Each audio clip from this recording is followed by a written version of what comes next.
All right, so I just got home from the Armed Forces Half Marathon that I ran this morning, and let me take a moment to say thank you to anyone who is active duty or a veteran or in the reserves. You are amazing. We can't thank you enough for the sacrifice that you are making or have already made for this country. You deserve to be appreciated, and I hope that's what you feel. And while I was running, I was thinking, we're all in this marriage race together. And there's a ton of people in front of me. And there's a ton of people behind me, but I do myself a disservice when I focus on them and not where I am at, the race I'm running. When I focus too intently on the people ahead of me in life or in my marriage, I think, man, I'm so far behind them. I'm never gonna get this right. And that's called shame, and shame will absolutely destroy your marriage. You have to have a healthy view of yourself. You have to love and respect yourself if you ever want another person to do those things also. And I don't wanna focus behind me either. If I look at all those people and think, man, look how much farther ahead I am. I mean, what are they even doing in their life and in their marriage? Well, that's called pride, and pride ruins marriages every single day, along with self-centeredness.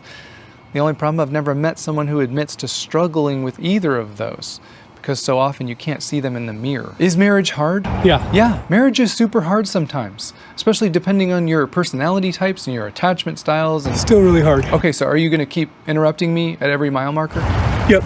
Okay, but we really need to move on and talk about... My legs don't work anymore. Okay, well, just crawl the last 0.1 miles. My point is, marriage is hard. My marriage is hard sometimes.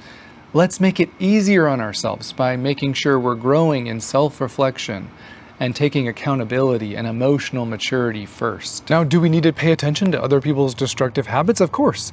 But let's make sure we're not always so focused on other people and how they're getting it wrong that we forget that we are running a race as well. I mean, I have to ask myself, what am I doing to achieve the goals of mutual respect and closeness and emotional connection in my marriage? What am I doing that I could do better when it comes to the areas of avoiding hard conversations? When it comes to intentionally checking in with my spouse and simply asking them, do you feel loved and appreciated? I mean, they're the most important person in our world, right? And how many of us have forgot to even ask them, do you feel valued in this relationship? That's a question we can ask regardless of where our marriage is at. And the reason we don't ask is because we're afraid of the answer, or we're afraid of a fight, or we're afraid that deep down we're the problem. All of those things hurt your marriage in the end. My phone says I took over 20,000 steps today. And that's your marriage. A hopefully long journey where you take steps together towards a goal. Your marriage is headed in a direction whether you realize it or not. And I took 20,000 steps towards a goal today and achieved it.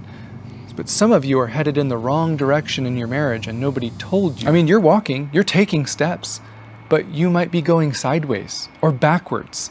If you told me your goals for your marriage and then I looked at the steps you were taking, the loving thing for me to do would be to stop you and say, you're not moving towards your goals. For those of you who truly want to work towards your goals, you want some actionable steps, practice appreciation. Look for all the things that they do right and express it out loud. Get curious about their inner world and their feelings. Ask questions, go on dates.